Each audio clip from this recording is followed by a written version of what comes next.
What if I told you that you could fast forward over 100 hours into your Diablo 4 campaign, even if you haven't even started playing, to know the best ways to optimize everything from your character selection to the end game? Here we go. Hey guys, what's up? Welcome back to the channel. It's Cynicalex, and here's what I've been doing when I haven't been making Marvel Future Fight videos lately. I've been completely engrossed with Diablo 4, grinding, playing basically 9 to 10 hours a day in a group, trying to get as high as I can. And admittedly, I could be higher level. There are certainly players who got to level 100 even faster than this, and I'm not even quite there yet, only at 81. But I feel like with over 100 hours already put into the game, and with a lot of lessons learned, I can at least impart some of those on you guys. I can give you guys some ideas, some tips. I can give you basically a bit of a mini review if you haven't even bought this game yet, but you're considering it. And I can also give you guys some advice that I wish I had when I had started back on June 1st with the open, the early beta for, the premium Blizzard simps.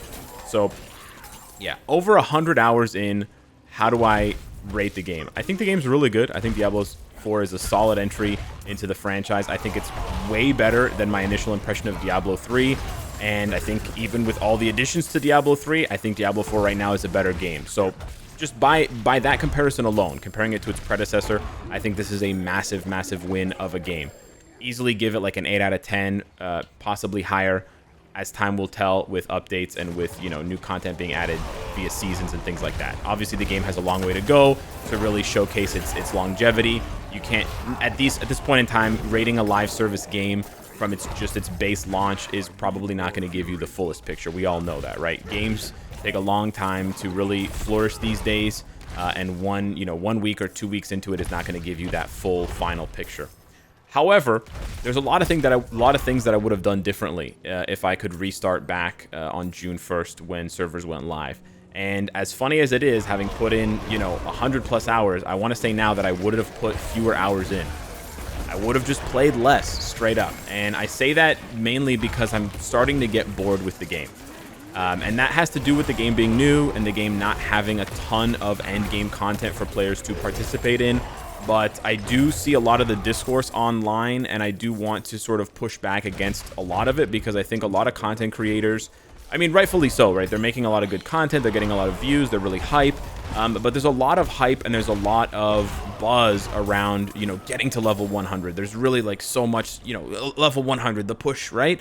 And it kind of doesn't matter.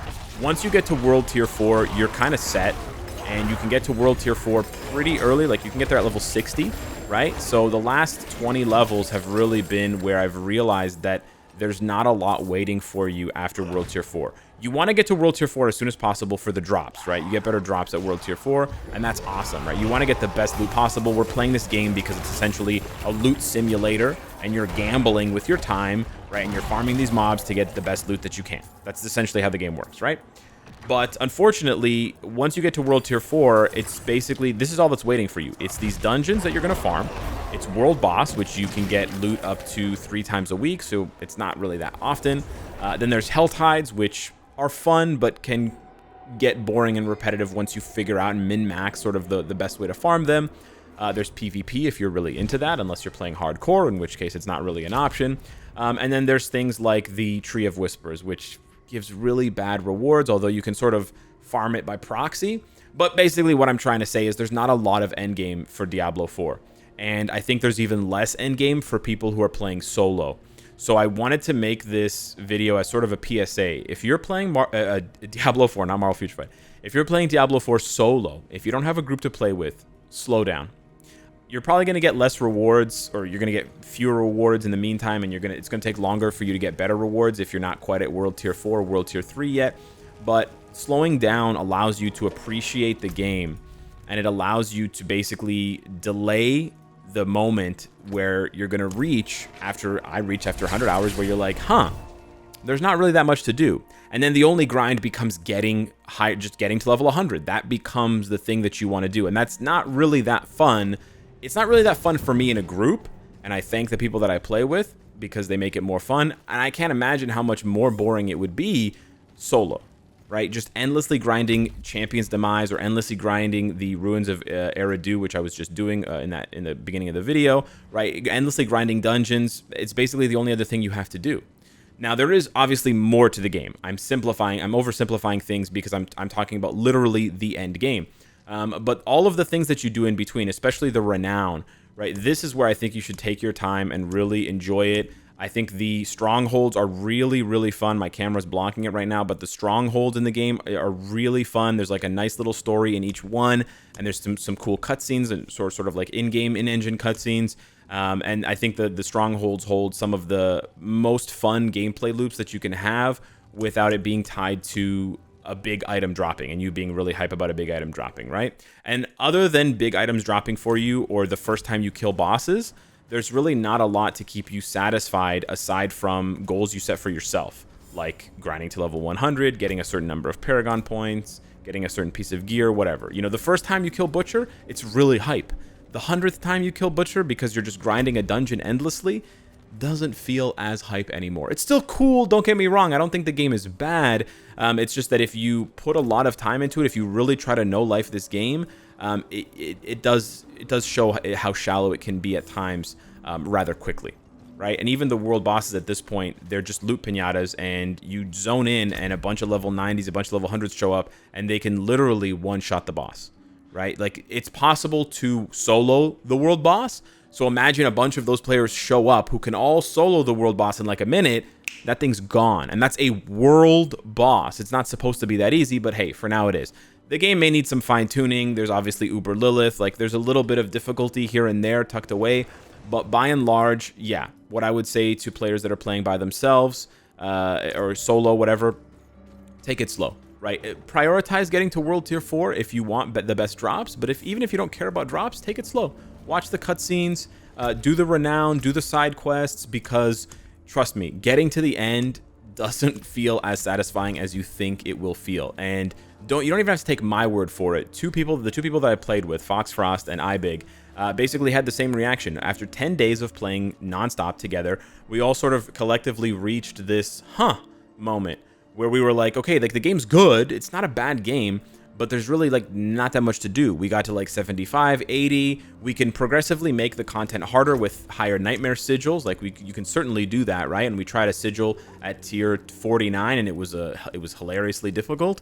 So you could progressively grind up higher nightmare sigils, but even that feels, it feels like wasted time because you're not getting very much XP and you're just doing it for the glyph XP.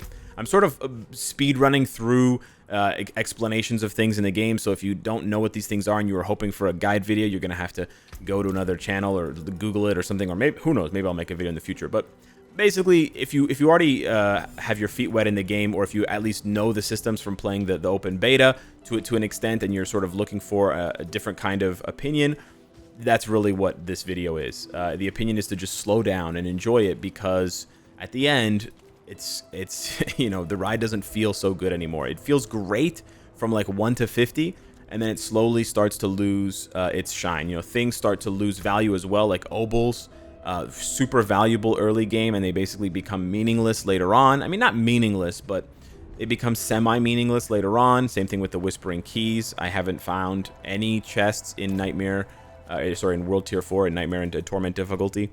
And it just kind of, it takes a little bit of the nice glow from the game off for me. It's a bit of a vibe off moment.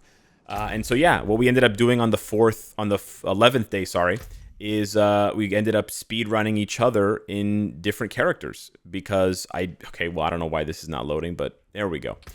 We basically got bored of playing our characters and realizing that the only grind from here was just min-maxing the gear that was already set for us, right? Which is just small, incremental. I already have this unique. I just need a slightly better version. I need a slightly better temerity with a slightly better roll. Like, that's all that was waiting for us post 75, basically. It was just slightly better versions of the gear we already had, and getting to level 100 to get even more power to just do the same content faster and faster. So I ended up being sped run through a druid and being sped run through a necro to 50. And so I can now play these characters and enjoy them and gear them up. And that process is really fun. But that's why, if I could go back, I probably would have done it differently, right? I probably wouldn't have hyper focused so much on the barbarian, and or like whatever the first class you play is, and I probably would have spread it out over 3 or 4 different characters, and then have those that you can slowly build up. Because in a way, you can kind of compare it to Marvel Future Fight. Imagine that you had every single character maxed out, and then a new character comes out, and you just go and max them out right away. That's it. You're done. There's nothing else to do except engaging with the existing content, right? Engaging with the existing content with that maxed out character that you've already done time and time again, right? And that in itself is not really fun. Like, yeah, okay, I one-shotted a Shava World boss with my Barbarian. Now I can go one-shot a Shava World boss with my Necro. It's going to end up feeling the same after enough runs, right? It's not really going to feel any different. This little tip I have for you guys before we wrap up this video is to check the vendors, especially once you get to World Tier 4, and once you can start seeing items in the range of 700 plus item level. I know that's pretty high, but 700 plus, when you upgrade it, can go to the final tier of gear, which is the 6th tier, I believe. So these are not quite there yet. But yeah, checking the vendors, especially after you get to around level 70 plus, can really make a huge difference. And it made gearing my character like at least 40-50% easier, because I was able to find some really nice pieces that I could add to my character that otherwise I would have just been praying to get from drops. And because the vendors rotate, that their stock rotates so often, you can see so many items at a quick glance here, and it only takes a couple of seconds to check. So I just wanted to leave you guys with that tip as well, in addition to the sort of overarching theme of like slowing down and not being so worried about the meta and not being so worried about getting to level 100, because I see a lot of content creators that they're doing a great job. Don't get me wrong. I'm not hating on anybody, but a lot of content creators are really hyping up, the game up to 100, but it really becomes kind of a soulless grind from 80 to 100. It's not very fun, and there's not a lot to do right now. I don't really have a dedicated video to explaining what I think would help the grind, but I certainly think that having more individual bosses, because right now we really only have Lilith, where you can try and take her on solo, and you can do Nightmare Dungeon solo for sure, but having to grind through the dungeon just to find a random sort of boss at the end doesn't really feel very fun. If they had individual bosses, and PoE does this really well, right? You have Cyrus, you have Eater, you have Exarch, you have all these different bosses, Shaper, you have Maven, you have all these different bosses that you can build up to challenge solo, right? So I think they'll get there for sure with Diablo 4. I'm not worried. They're certainly going to bring in like Nightmare keys, and you're going to have your keys for a Baal fight, your keys for a Diablo fight, your keys to unlock a portal for a Mephisto fight. They're definitely going to do that, and they're going to have Uber versions as well. That stuff will all come, especially if you finish the story. You can kind of see that. Those seeds already being planted. But for now, yeah, the game is really, in my opinion, the game's really enjoyable from 1 to 50, 1 to 60, maybe 1 to 70. And then it really tapers off into just a sort of close your eyes and grind snooze fest to get to 100, to get basically nothing, right? to get better gear than you already have. So yeah, take it slow. That's my opinion. Hit me up in the comments down below. Let me know what you think. Thanks for watching, and I'll see you in the next one. Take care.